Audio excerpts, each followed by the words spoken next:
What is up, everybody? It's Dr. Vibe here, host and producer of the award-winning Dr. Vibe show. As always, I'd like to say you're blessed, highly favored, a magnet for miracles, and a solution for someone's problem. Also know I'm a certified empowerment coach and president and CEO of Express Your Vibe Coaching and Communications. And as always, we have more new friends coming on the Dr. Vibe show tonight. And I'm stretching a little bit out of my comfort zone tonight. I'll get to that in just a moment. But we have two new friends on tonight. We have Stephanie Joseph and Dr. Nadine Wong.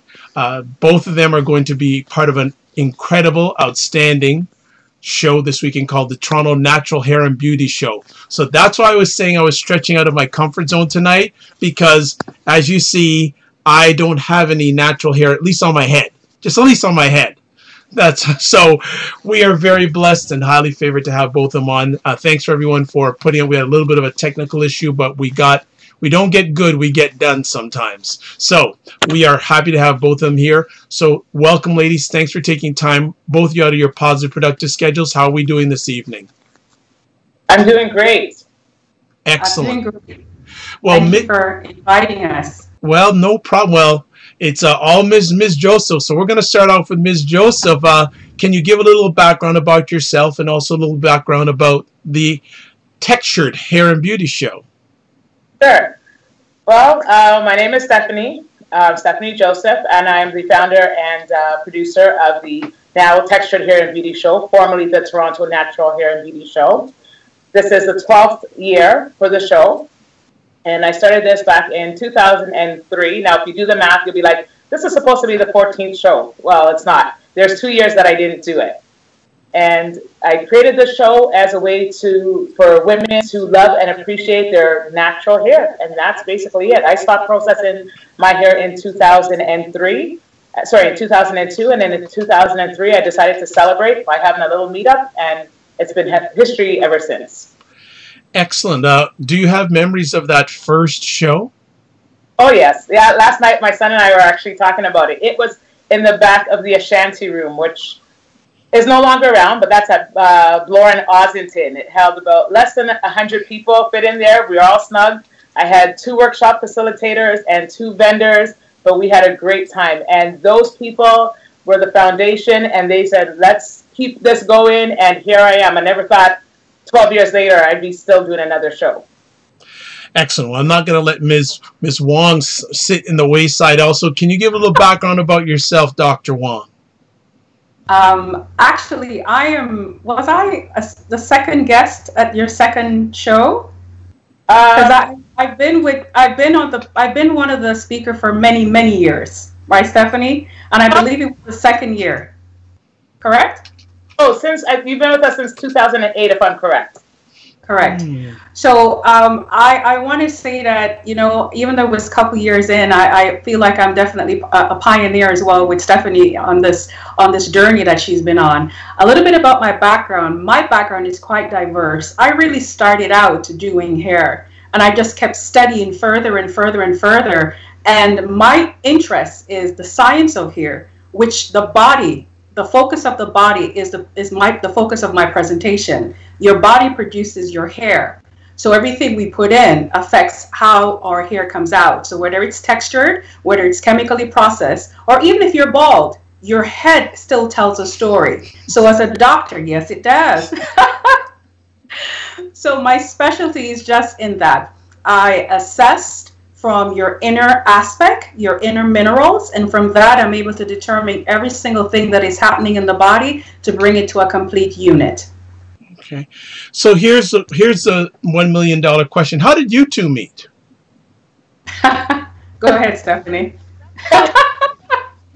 Honest with you, I might have reached out to her. Do you remember how we met, Dr. Wong?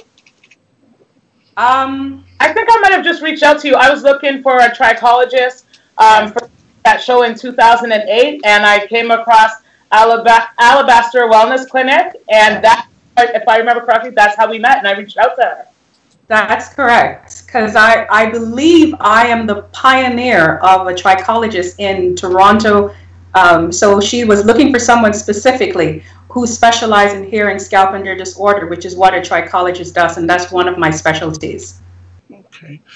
So I was praying that both you would remember how you met. So that's a good thing. It's a good thing. So this is always, especially in Black culture, Black women's hair is always a topic of a discussion. How has it evolved over the years? How has natural hair evolved over the years? Because over the last few years, there's been a bigger and bigger and larger natural hair movement in the Black women's community. So I'd like to get both your thoughts on how has it changed, how has it grown, what have been the reasons for its growth over the last number of years? For me, I think, like, let's just go back to when I stopped processing my hair in 2002, where you weren't seeing a lot of women wearing their hair naturally or in its natural state. And you're right, within the last couple of years, maybe since 2010, there's just been an increase. But I think the reason why is because more and more women are doing it. So they feel more empowered. They feel like they have more of a support. There's a whole bunch of, Toronto is not the only province or place that has a natural hair show. So there are many hair shows that is happening around the world. And so I think there's a lot more support. And that's why you've seen a lot more women, returning to wearing their hair naturally. That's my opinion. And I would like to add to that, it's just a place where I believe Black women has gotten to a place where they realize that empowerment starts with them, making a decision and carrying it out. So it starts with our hair, because our hair tells a story.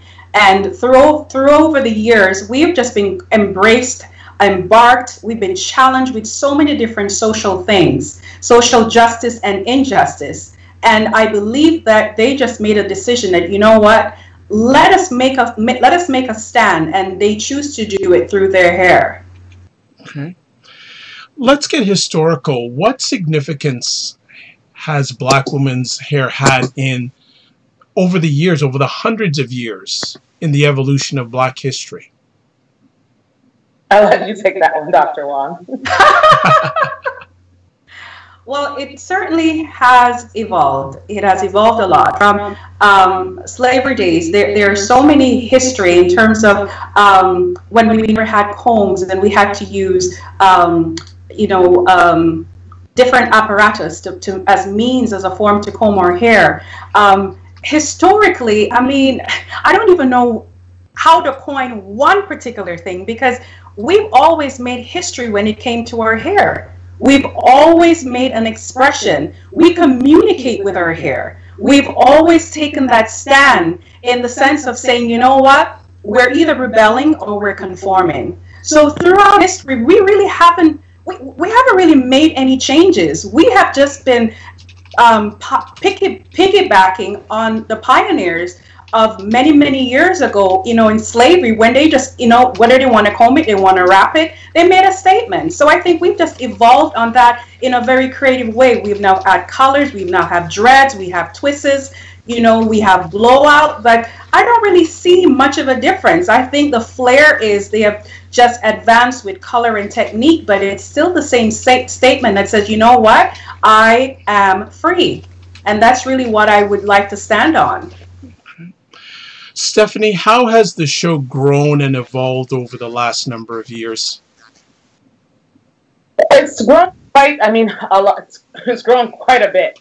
As I mentioned earlier, when I started off the show in 2003, we had less than 100 people, or just about 100 people. And now we have well over, it varies year to year, but I've had as high as 800 come through the show. Last year, our numbers were a little bit down. I know why, but I won't say why. But it has grown a lot, and the show really has grown through word of mouth as well. No major advertising; it's just been word of mouth. Excellent. Has the demographic of the audience attending changed over the years? I wouldn't really say so, no. But I'm seeing more and more men, so yes, I guess that's what I was wanting to know, if more and more men are coming out. And may I add, I also notice families, husbands, wife, and their children, like they're educating the whole family aspect. I definitely see that very dominant over the past years. Doctor, what for both of you, do you have any reasons why you're seeing more families come out to this show?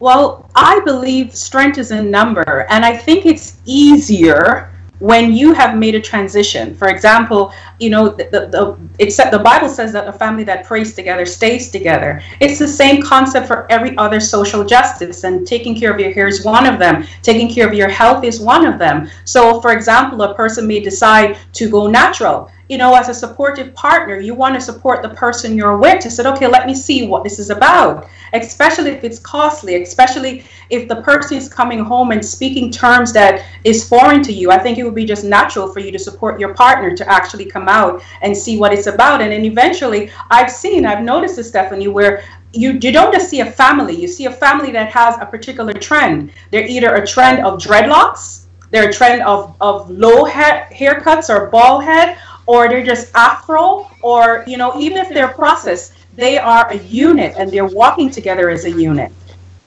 Sure, I would have to agree with that. Okay, good. So, and getting to the men aspect, are there more men exhibitors over the years?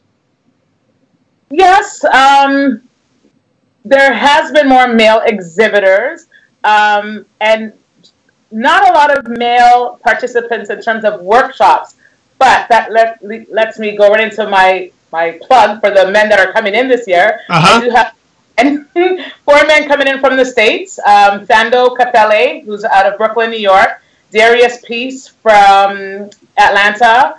Navarro from Atlanta. And Talia Wajid's brother, Jabril Wajid from Atlanta. So they're coming in, and they're going to be talking about, the show is going to end on Sunday with the male's perspective of natural hair. And they're going to go deep. I can't wait. I'm looking forward to that part of the show. So just getting back to that, Stephanie, how much work or how far in advance do you have to start planning, organizing for each show? And has that time shortened or the same amount since you first started the shows? It's shortened a little bit because it's basically the same thing over and over. Getting the vendors, getting the workshop facilitators. So that part is pretty much the same. It's just promotion, I feel, needs to be a lot more. So it takes about 6 months. Okay. Doctor, let's have you highlight some of your journey, because if I read your bio, we wouldn't get everything done. But you have done some outstanding things in your journey, and I just want you to just highlight some of the great achievements that you have made over the last number of years, because I was very impressed by your background and bio. Oh, wow. Well, as I said, my background started out as being a hairdresser. And 2 weeks in the program, the teacher took me aside and she said, listen, I don't think this is for you. Wow. Simply because the questions that I asked were all scientific. It had nothing to do with cut, perm, style, or anything of the sort. And prior to that, I was studying at Centennial to be a social work.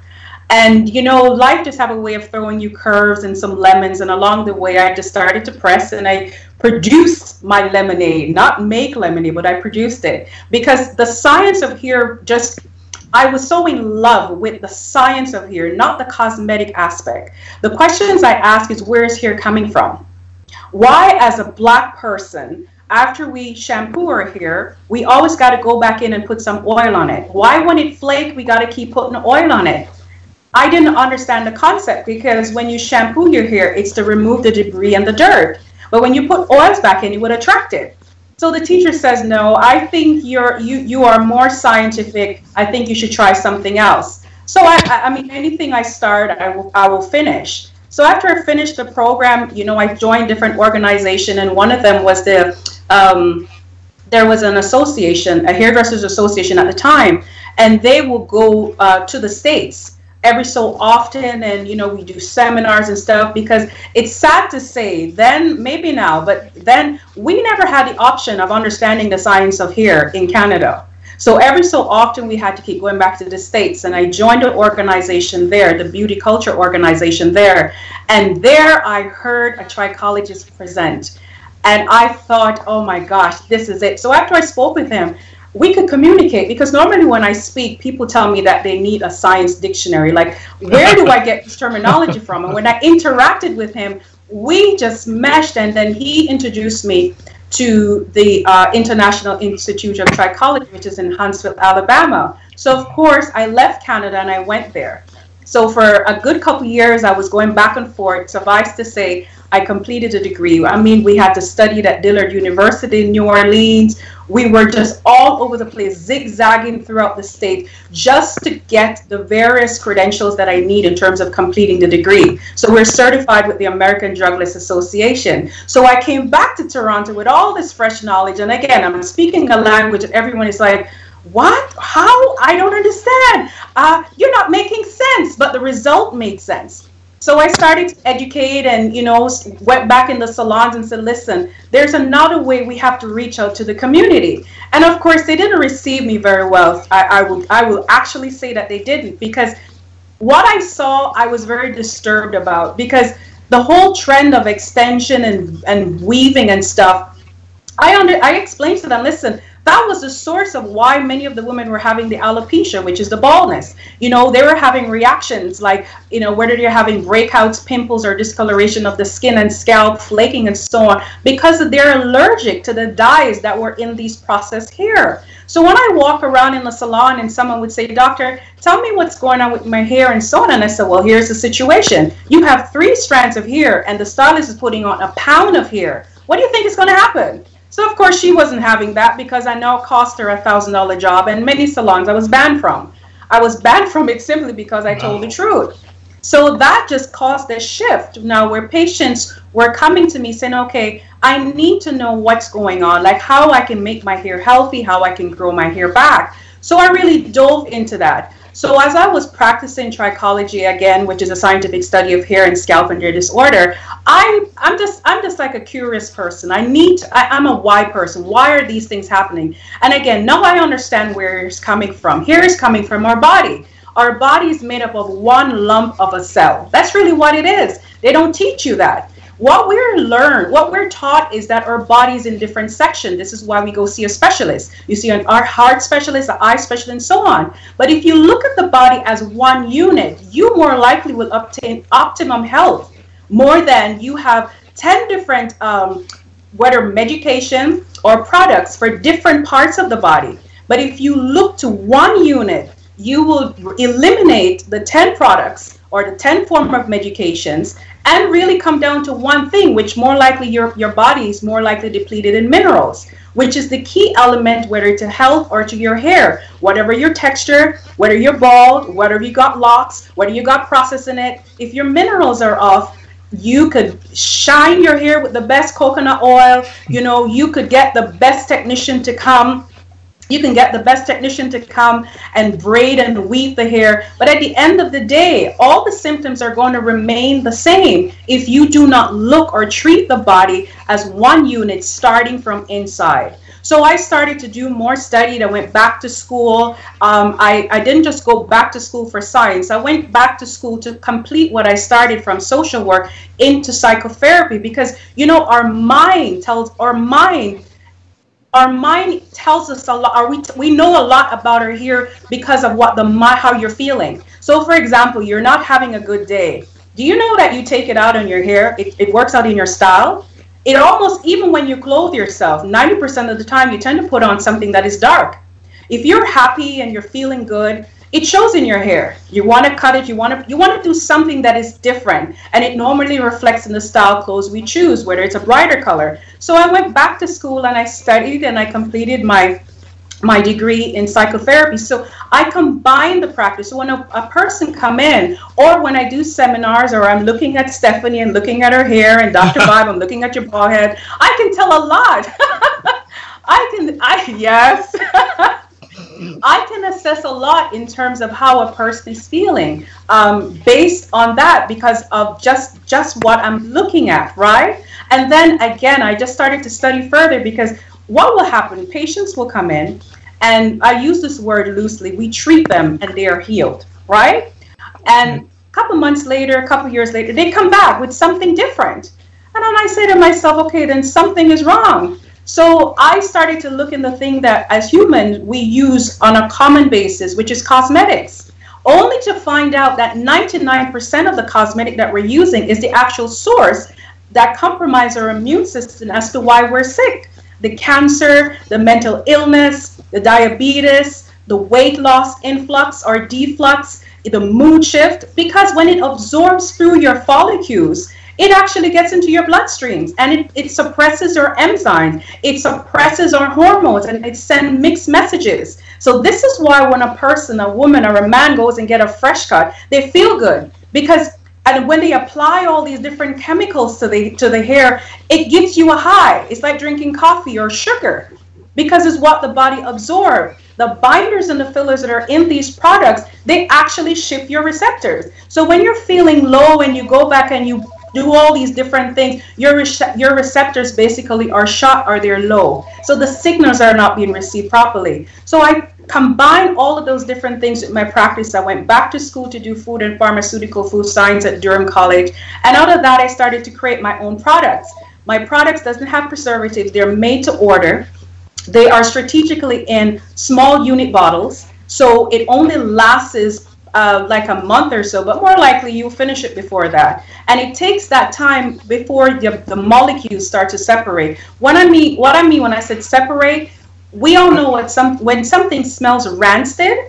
I'm going to interrupt you. I'm just going to interrupt you just for a small moment, because I need to get Stephanie back in, because I feel like if you're watching this live on the replay before this event, you already got reasons why you should go. That's all I'm going to say right there. So I'm just going to get back to Stephanie just for a little bit to just get some thoughts from her. Stephanie, two-part conversation piece. How did you get into the hair industry? And also, are you seeing younger people getting into the natural hair industry? Not having natural, but actually getting into the industry. Okay. To answer your question, I'm not necessarily in the hair care industry. I'm not a stylist. Okay. I'm for natural hair, so I'm not a stylist. I don't own a salon or anything like that. The answer to the second part is I am seeing more and more younger women and men get into the natural hair care industry, though. So they're going back to school. I find it more so in the States than in Toronto or in Canada for some reason, but they are going back to learn about how to take care of your hair naturally. So my answer is yes, there are more and more younger people getting involved. You say it sounds like a little puzzle that there isn't more of Canadians, Black Canadians getting involved. Do you think there's a reason for that? What I just find Toronto or Canada on a whole, like I've had this conversation so many times where we've gone to salons like just promoting the show and they're just content with. Yes, this is true. They're just content. Like when I go to the States, and I go to a lot of shows in the States, and they're always seeking to learn more. Here, us are too relaxed. They're like, I have my 10 clients, that's good. I'm good. I don't need to learn about no natural hair or anything like that. And that's why I'm glad that these men are coming, because they're going to tell these stylists that are, just continue to do relaxers and stuff like that, why they should be concerned and why they should get into the natural hair care industry as well. I just find Toronto's a different ballgame on a whole. So for both of you, do you have a bit of a concern about the state of the industry? Because it's, from what I hear, stagnant? Yes. It's been stagnant for many years. And, I have tried. Like I gave my example. Stephanie just gave her example. And it's just they're somewhat complacent. And the majority of them are somehow they don't. I don't see the evidence where they want to invest in their future, where they want to, just do different things where they can be very diverse. They don't want to do that. Like Stephanie said, they perm it, they cut it, or they twist it. You got your 10th client or 11 on a Christmas, and that's it. But there's so much more. There's so much more. So much more. Okay, Stephanie, why don't you share some of the other people you have coming to the show this weekend? I knew I should have had my. Well, at least some of them. Yeah, I will. Give me 1 second. No problem. All right, we have Dr. Wong. You want to say something in the meantime? Just give me a moment. I'm not going to take over the interview. Actually, Dr. Wong. Okay, so as Stephanie gets some information from my bald head, what like bald-headed black men? How do you evaluate? What can you evaluate it from a bald-headed black man? Well, let me give you a compliment first. You have a really nice head. Thank you. You don't have bumps. You don't have bruises. There's some heads I see. It looks like a hill and gully ride. Oh, from what I can see here. Oh, wow. Well, at least you're on it. I shave it every day. Okay. So what I can see, it looks pretty good. But I noticed there's a dent. So do you drink water very often? All the time. Are you saying a dent on the top or the dent on the forehead?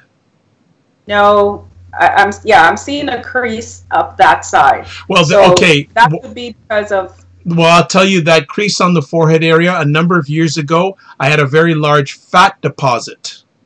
Okay. And so a surgeon sort of opened it up and drained it. So there's a little bit of a scar there.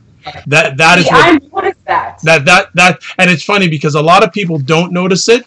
But a few people, no, it's true. A lot of people don't even notice it. And only people who have known me for a long time knew the before and after.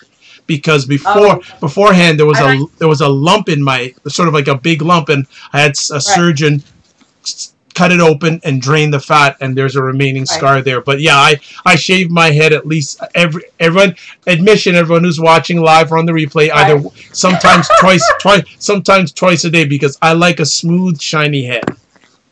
Well, you do have, from what I can see, a lovely head, and it doesn't look like a hill and gully ride, which is, Thank you. It is what it is. And for those people who don't know what that means, she'll tell you if you want to consult her on the side, she'll tell you what that means. Hill and gully just simply means highs and lows, different kind of grooves. We've seen it. We've noticed it. That's really what it means. Okay. Stephanie, are you good to go? Yes, I believe so. There you go. See, good filler for you. Thank you. I appreciate that. So this weekend, actually on this Sunday, we have 12 workshops. Actually, 13 workshops. That's wow. Yeah. I'm not sure if you want me to go through all of them or just name drop who will be there. Well, give us name drops, but don't leave anyone out because they'll probably be upset. I'll go through them real quick. So some of the all of the workshops I'm going to run down is Healthy Hair Inside Out. That's by Tamar Mason. And if you don't know who she is, she has a book out, I believe 2 books now. And I know she's watching me on my Instagram Live, or she was. So I'm going to give her a plug. She has a book, The Vegan Caribbean, or Caribbean Vegan, which is amazing. So you should get her to show some. Well, hey, you can tell her about my show because it'll probably be easier for you to get her than me. And actually, one of the things that I also am is I'm a brand ambassador for the only online magazine for African Americans in food, wine, and travel. So she may want to come by my way and she could get featured on that. But that's another conversation. Keep on. All right. Then we have learning the connection between digestive disorders, eczema, psoriasis, and hair loss. Wow. By Trisha Smith. We have a head wrapping workshop by Monique London. Won't attend that one, sorry. Pardon me? I won't be attending that one, sorry. Nope. We have one called My Curls Are Poppin'. That's a informative workshop about how you can, just make your hair look good.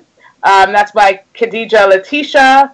We have a Shea Butter workshop by Kadar Waterman. He has a product line called Anu. Another interactive workshop that's designed to introduce the attendees to a tool called the Curl Prince. I don't know much about it. I'll find out at the show. Who else is there? Dr. Nadine Wong, of course. Of course. Sunil Smith will be talking about everything you need to know about locks, how to start it, how to maintain it. Aisha I cannot pronounce her last name, so I won't even try it because I'll butcher it. No Learn how to master dry hair, so how to keep your hair moist. And who else is there? And Tamara Blake will be talking about weight loss. Wow. So you're covering the whole spectrum. Yes. So hair, health, and beauty show. But here's the forefront of it. Here's the forefront. I don't know if either one can address this issue, but there's always a concern I have when it comes to caring of hair in the Black community. The how can I say? Are there more people of color making products for this marketplace? Because from what I've seen over the years, the people that are making the products for this marketplace don't look like the people who are using the products of this marketplace. So if I'm wrong, please correct me. If I'm not, I'd love to get both of your comments on that. I'll go first. That there are more and more Black people getting into making products, but I also see a lot more, and I don't know how to say this. I'm just going to come out and say, I don't see a lot more that's actually taking it to the next level. Like, there's a lot of people that are making products from home and not going all the way to get it. Dr. Ron, do you know what I'm trying to say? They're just okay. So as the creator of the Alabaster Beauty Ointment, okay, what Stephanie's saying inadvertently, there are a lot of person who makes product in their kitchen, and it's from the kitchen to the salon. That's it. It's not patent. It's not in major stores. I want to say it's not on a global level, right, or start out social to be global. I'm sure they will get there, right? But I must say, I will commend anyone who is making products. It takes a drive and a creativity. It's very empowering to know that you can produce something that helps someone. But just like styling, there are persons who will continue to be a stylist, and there are persons who will continue to be a stylist / educator, and there are people who will just continue to soar and just keep evolving. So I'll say yes to your question, but is it's just not many of them taking it on a global level, a legal global level. Okay. Stephanie, will there be any information in any of these workshops on how people, if they want to take it to the next level, some steps or some suggestions on how they can take it to the next level? Because I'm very much a person about controlling your narrative, ownership. Right. Will you be providing any avenues where people will be able to learn some things to help them get to that or go in that direction if they so see to go in that direction? Unfortunately, not this year. I know Kike, who you had on, wanted to do a workshop. We haven't been able to connect. Okay. Yeah, she was taking your business to the next level, which would have really been great, but we haven't been able to connect. So hopefully next year, but I think it would be a great workshop to definitely have, because there are a lot of people who are trying to, start a little business and create products. Okay. Yes. Well, we have a great example here, the lady in the other screen. What did it take? When did you get the feeling, Dr. Wong, or when did it resonate inside you saying that I've got to rise this to the next level? It's really my personality. Okay. I never start anything and don't finish it, and I don't settle for mediocrity. I don't just get out the gate and just look. That's just my personality. So that's a plus. Okay. As I said earlier, we, as a natural doctor, what I noticed that persons were coming in will help them. They were treated and they were made whole and they left. A couple months, a couple years later, they will come back with a different disorder. And based on my research through mineral analysis, I realized that the commonality is what we're applying. We're all using cosmetic products. So that is the source. So of course, being the person that I am, I went back to school. I started to do my research, and this is one of the. I always share this story. There we were in lab. We were making tea tree oil, and we all know that this is an oil that, in theory, it's a natural oil. It's antifungal, and it helps our body to heal. But what we don't know is how they process the oil from the tree. The processing is actually where the actual illness is hid, through binders and fillers and separators. So that was the common source. So out of that, I decided, you know what, my product has to come different. It has to be unique, where there's no binders, no fillers, or separatives. So all it is just the actives and essential minerals that our body will work with, because everything we apply on the body, our body absorbs and it uses it. For good or bad, the body can't differentiate. It either stores it or it utilizes it. So I wanted to make a product that it's not a beauty product. It's a beauty ointment, because it does just that.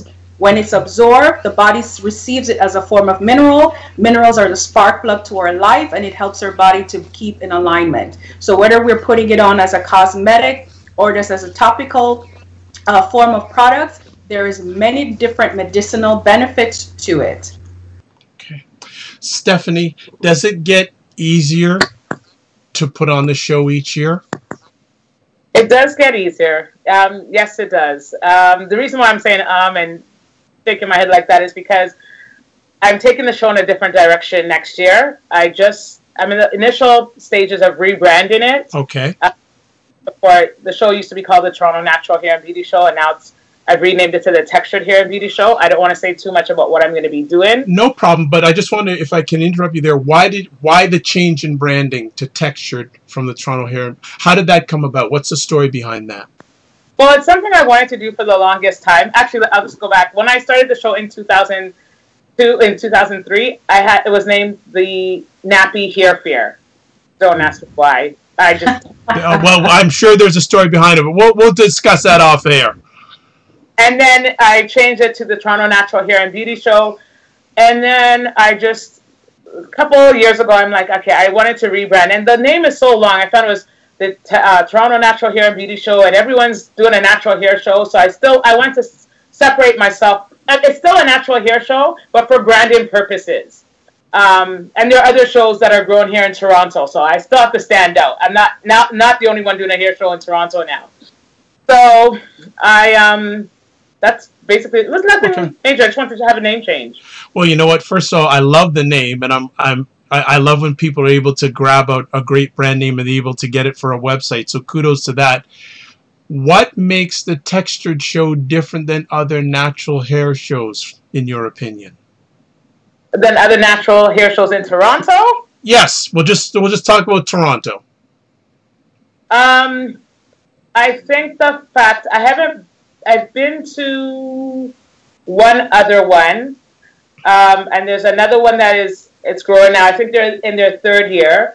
Mine, I really don't know how many workshops they have. I don't know what they do, but I know that I can only speak for mine. So I have lots of information, like I said, the workshops that happen. There's a fashion show and hair show that takes place.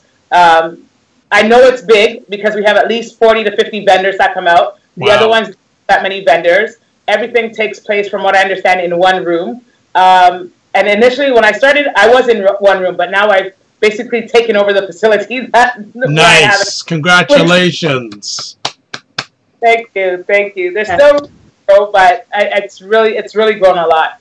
I really don't know, because I haven't been to the other one that's up and coming to see what they're doing. Okay.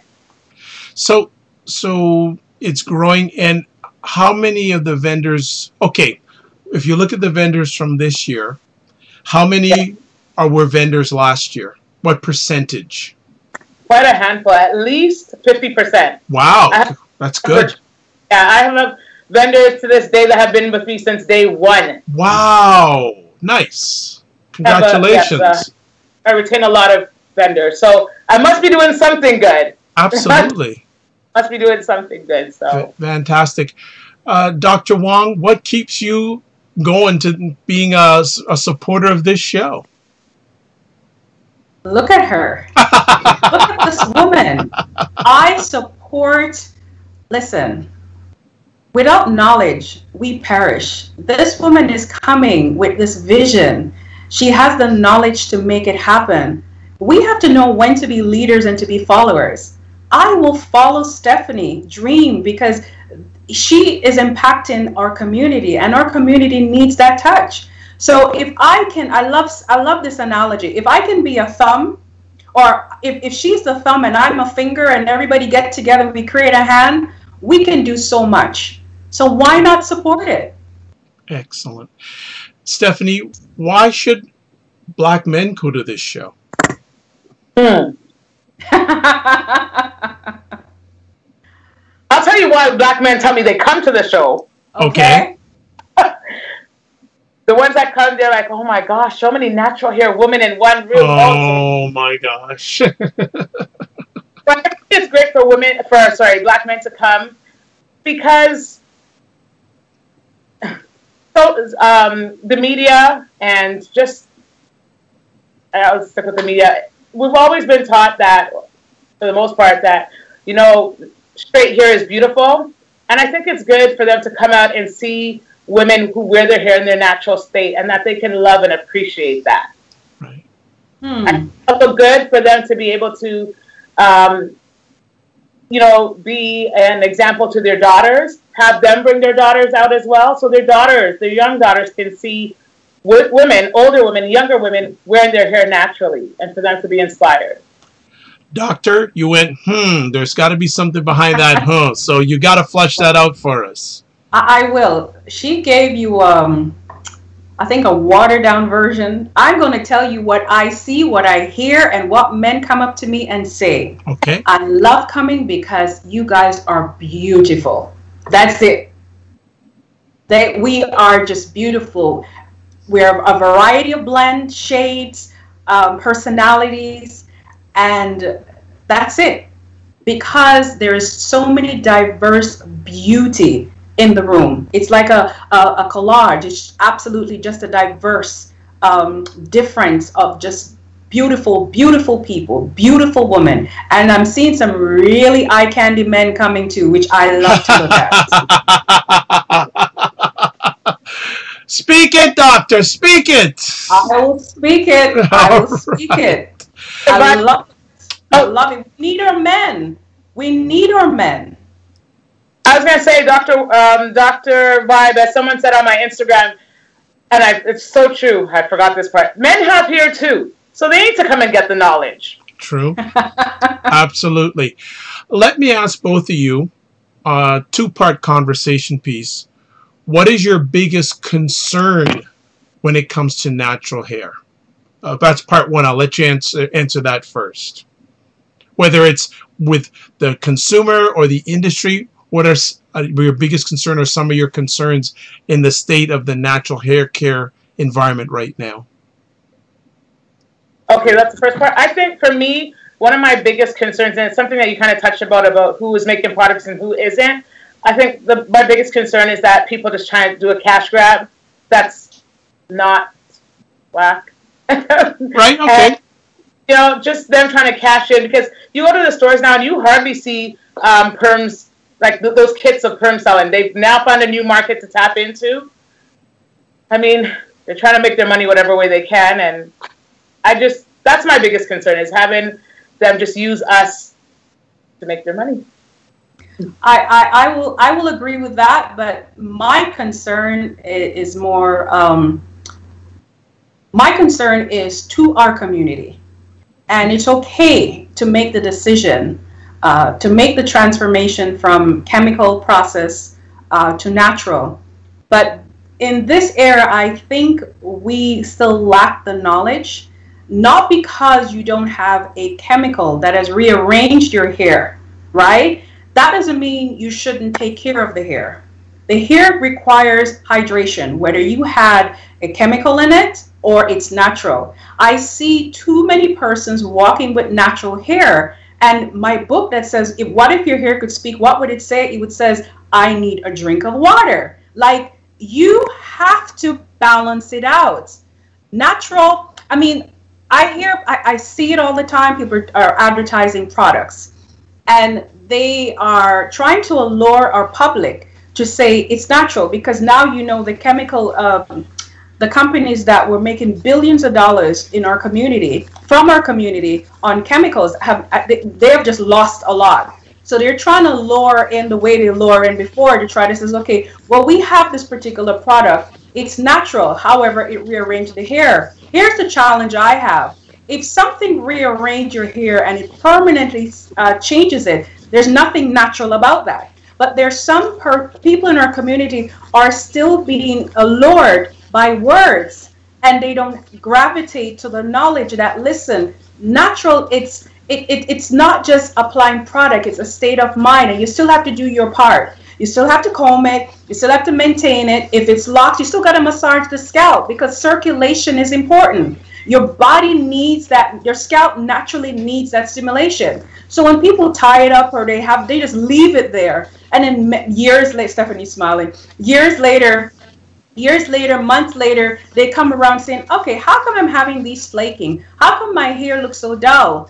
Simply mean because you haven't stimulated the scalp for your body natural oils, your sebaceous gland, to stimulate it. So that's the angle that if anything, I would say they need a little help. They need that knowledge in that aspect. Take care of your body, your hair will take care of itself, but you still got to do your part, whether it's natural or not. Well, we're almost coming to the end of our conversation, so I'm gonna leave it. Actually, I'll ask the doctor first, and then I'll finish off with Stephanie. Doctor, what are you most excited about when it comes to the natural hair care industry and the show? So you first, doctor, and then we'll have Stephanie close us out. I'm a people person. I love sit and watch people. I hear tell a story. So if I could do a cartoon and do all the pop-ups, I could write different things down based on what I'm looking at. I love the people. I love the energy. I love to see how innovative we are, or even we're trying to become. I just love the effort. As I said before, I support Stephanie because I believe in this vision, right? And I am just so excited for the people, and of course for my workshop. My workshop is one of those workshops that always have an overflow of people. Come with your questions, come with your answers, and I will correct the answers, because everybody always have an answer for the answer, right? Come with an open mind. Come with an open mind, because the whole thing is, when we come to these places, we have to come like a child to learn. So I'm excited for everything, and every year she does something different. So I want to see what she's going to do new this year. You know, she didn't tell you this, but I'm going to break that bubble, yeah? Okay. Last year, she had women walking around in their knickers and bra. And men didn't come? Okay. She did. They were selling natural colors, because as a woman, it's kind of hard to find colors that really, complements our shade. Right. So she actually had a vendor, and they were showing all these variety of colors for women of color. So she's really, I don't know what she's going to do this year. So every year I'm anticipating, greatness and greatness. So it's a great initiative to come out and support. Excellent. Stephanie, the final words are yours. What is the light you see for the industry? And tell people why they should come, how they can come, and just promote it like crazy right now. All right. For the natural hair care industry on a whole, I'm going to take it from, I'm loving the fact that I'm seeing more and more parents not processing their little girls' hair from a younger age. Like, when I was my daughter's age, she's 10, I'm sure my mom, no, maybe I was a little bit older, was processing my hair. But I'm seeing that now. They're staying longer. They're not processing. Kids are loving, little girls are loving their hair. My daughter loves her hair naturally, one of them. Well, they both do, but one's more just out there because that's just her. But she loves her hair. They love their hair. So I love that part of it. And I'm loving seeing that now when I'm out and about in the streets, I'm always looking at the ratio. How many women have natural hair? And I'm seeing a lot more. I've hardly seen any women wearing perms anymore. For the hair show, oh my gosh, how do I promote? Y'all just need to be there. Come on out. What I'm looking forward to is having the men come in from the States. I can't wait for them to just drop some knowledge on us over here. Really, really excited about that. So I'll just tell you what's going to happen on the Saturday night. It's a hair and fashion show. 6 o'clock, the doors open. It's a mix and mingle time, networking, light appetizers, mocktails. Yes, that's what I said, mocktails, no cocktails up in the house. Mocktails, and then the show starts at 7 o'clock, which is the hair and fashion show part. And then Sunday is we have our workshops, over 12 workshops. We have a vendor marketplace with about 40 to 50 vendors. And we have, what else is going on? Live demonstrations. A lot happens on the Sunday. So I'm really looking forward to it. If you haven't been before, if you've missed it before, you can't miss it this year. And prices for tickets, how can people get tickets? People can get tickets online at Textur'd.com. That's TEXTURD.com. Excellent. Tickets are, I forgot to plug this, children 12 and under are free. And tickets for the Saturday night is $25 in advance, 25 in advance, 30 at the door. And on Sunday, it's $20. Excellent. Well, ladies, you rock the house. I am saying that I'm speaking it that it's going to be an outstanding event on the weekend. And if you're in Toronto and you're passionate or curious about natural hair, you know where to go. Absolutely. Thank you so much, ladies, for taking time from your positive, productive schedules to share with us. And maybe even I will show up. We'll see. I don't know. I'll see if there's any other bald-headed black men that will just wander around and get their mood checked by Dr. Vaughn. Oh, my God. It's Dr. Vibe here, host and producer of the award-winning Dr. Vibe Show. I'm the host of Epic Conversations, and the Dr. Vibe Show is a place for epic conversations. If you want to contact me, Twitter at drvibeshow. No, that's just Twitter. No dots in Twitter. My Twitter anyways. Email address dr.vibe at the drvibeshow.com. If you also can reach me via my website, there's contact information there. If you want to watch replays of my epic YouTube conversations, you're at the place. We have 250 subscribers, yay, finally, on our YouTube channel. We didn't have that 2.5-3 months ago. So if you are of heart, please subscribe. You will watch many great and epic conversations. If you want to listen to replays of my epic conversations, a number of places, you can go to my website. You can go to Apple Podcasts, iHeartRadio, TuneIn Radio, Google Play Music Store, Stitcher Radio. I think I'm leaving one. TuneIn Radio, I think I mentioned also. Selected replays audio-wise are on thegoodmanproject.com and also at wjmsradio.com. Also, I am a brand ambassador for Cuisine Noir magazine, which is the only African-American online magazine dedicated to African-Americans in food, wine, and travel. Also, I'm a certified empowerment coach, president and CEO of Express Your Vibe Coaching and Communications. If you'd like a complimentary empowerment session, please touch base with me, because I believe that the more empowerment that you have in your life, the better life you can have for yourself and the better you can help others with their own lives. And as always, I'd like to finish off with 2 things as I like to read here. Live your life as a dream. If you can dream it, you can make it. And also, sometimes you have to get smaller to get stronger. So on that note, ladies, thanks again. Thanks to everyone who watched live or on the replay. And as always, you're blessed and highly favored. You're a magnet for miracles and your solution for someone's problem. God bless, peace be well, keep the faith, and good night.